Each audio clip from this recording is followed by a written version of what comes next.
আজকে আমি আমার বই দ্বিতীয় শ্রেণীর দ্বিতীয় পর্বের 115 পৃষ্ঠা ও 116 পৃষ্ঠা তোমাদের সাথে আলোচনা করব। তোমরা এর আগের ভিডিওগুলি দেখতে চাইলে অবশ্যই চ্যানেলের প্লেলিস্টে গিয়ে দেখতে পারো, ওইখানে এক এক করে আমি সাজিয়ে রেখেছি। তো চলো আজকের আলোচনা শুরু করা যাক। এইখানে দেখো কিছুগুলি পাখি উড়ছে আকাশে। এইখানে দেখো সূর্য আছে, পাখি উড়ছে। তাহলে আমরা এটাকে এইভাবে বলতে পারি, the birds are flying in the sky. এখানে বার্ডস কেন বলা হয়েছে না, একের বেশি পাখি থাকলে বার্ড থেকে বার্ডস হয়ে যায়। Are flying in the sky present continuous tense, ফ্লাইয়ের সাথে আইএনজি যোগ করা হয়েছে। আকাশের মধ্যে উড়ছে পাখিরা। পরের দেখো এইখানে কিছুগুলি পাখি আছে, তোমাদেরকে বলতে হবে পাখিরা কি করছে।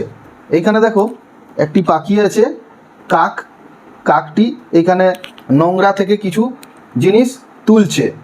কি জিনিস সেটা আমরা বুঝতে পারছি না, কিন্তু কিছু একটা জিনিস তুলছে। আর নোংরাকে ইংরেজিতে বলা হয় গার্বেজ।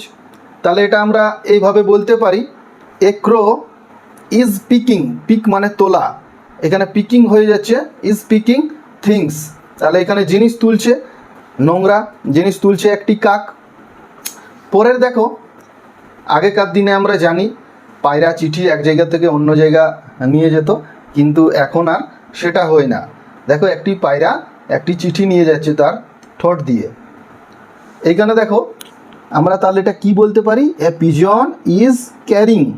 ক্যারিং মানে বহন করা।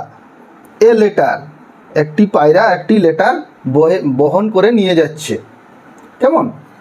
পরের দেখো এইখানে একটি ফিঙে পাখি রয়েছে। দেখো পাখিটা দেখলেই বুঝতে পারবে এটা ফিঙে। এই ফিঙে পাখি দেখো কিছু পোকামাকড় আছে, এগুলোকে খাওয়ার চেষ্টা করছে, মুখ দিয়ে এই যে ঠোঁট দিয়ে খাচ্ছে। তাহলে আমরা এটা এইভাবে বলতে পারি, এ ড্রঙ্গো ইজ ইটিং ইনসেক্টস। একটি ফিঙে পাখি একটি ইনসেক্টস পোকামাকড়কে খাচ্ছে, পোকামাকড়দের খাচ্ছে।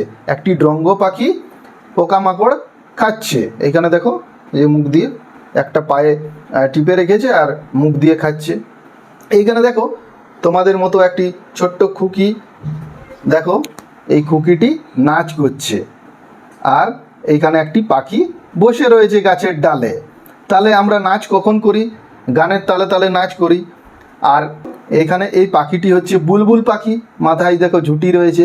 এই পাখিটি গান করছে আর এই খুকিটি নাচ করছে। তাহলে আমরা এটা এইভাবে বলতেই পারি, এ বুলবুল ইজ সিঙ্গিং।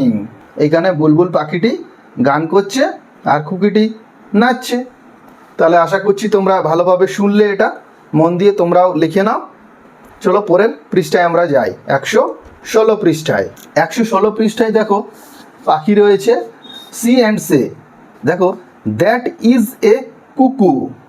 দেখো আমরা সবসময়, আমরা আগেও জেনেছি দ্যাট কোথায় ব্যবহার করা হয় না, দূরের জিনিসের ক্ষেত্রে দ্যাট ব্যবহার করা হয়, আর কাছের জিনিসের ক্ষেত্রে দিস ব্যবহার করা হয়। কেমন? তাহলে দ্যাট, এই প্রত্যেকটিতে দ্যাট আছে। তাহলে আমরা এইভাবে বলতে পারি, দেখো এটি একটি কোকিল পাখি। তাহলে এটা আমরা এইভাবে বলতে পারি, দ্যাট ইজ এ কুকু। ওই হই একটি কোকিল। দেখো এই যে কুকু, CUCK ডবল ও কুকু। পরের দেখো that is an Indian roller. Indian roller বলতে নীলকণ্ঠ পাখি। এই যে নীলকণ্ঠ পাখি, এটা নীলকণ্ঠ পাখি। তাহলে ওই হই একটি নীলকণ্ঠ পাখি। ইন্ডিয়ান রোলার মানে নীলকণ্ঠ পাখি। INDIAN, Indian, ROLLER, roller. তোমরা স্পেলিং সহ ভালোভাবে পড়বে, কারণ তোমাদের বার্ডসের নামগুলি জানতে হবে স্পেলিং সহ। পরের দেখো দ্যাট ইজ এ প্যারট। ওই হই একটি টিয়া। তাহলে প্যারট, এই যে প্যারট, PARROT, প্যারট। পরের দেখো ওই হই একটি মাছরাঙা। That is a kingfisher. That is a kingfisher. Kingfisher মানে মাছরাঙা। ওই হই একটি মাছরাঙা। এই যে KING, কিং, FISHER, কিংফিশার। পরে দেখো দ্যাট ইজ এ পিকক। ওই হই একটি ময়ূর। PEACOCK, peacock. তোমরা স্পেলিং সহ ভালো করে পড়বে। পরে দেখো দ্যাট ইজ এ ওয়াগটেল। ওয়াগটেল মানে দোয়েল পাখি, WAG, ওয়াগ TAIL টেল মানে লেজ, ওয়াগ টেল মানে দোয়েল পাখি, ওই হই একটি দোয়েল পাখি। পরে দেখো that is A magpie Robin. Magpie Robin বলতে কিচির মিচির করা একটি পাখি, রবিন পাখি যেটাকে গায়ক পাখিও বলি, তাহলে এভাবে এটা লেখা যায়, ওই হই একটি কিচির মিচির করা গায়ক পাখি। ম্যাগপাই MAGPIE পাই, রবিন ROBIN রবিন। তোমরা এইভাবে ভালো করে বার্ডসের নামগুলো পড়বে এক এক করে এবং মুখস্থ করবে। এটা তোমাদের করতে হবে, প্রত্যেকটি পাখির নাম তোমাদেরকে জানতে হবে। এভাবে তোমরা প্রত্যেকটি পাখির নাম মুখস্থ করে নিও স্পেলিং সহ।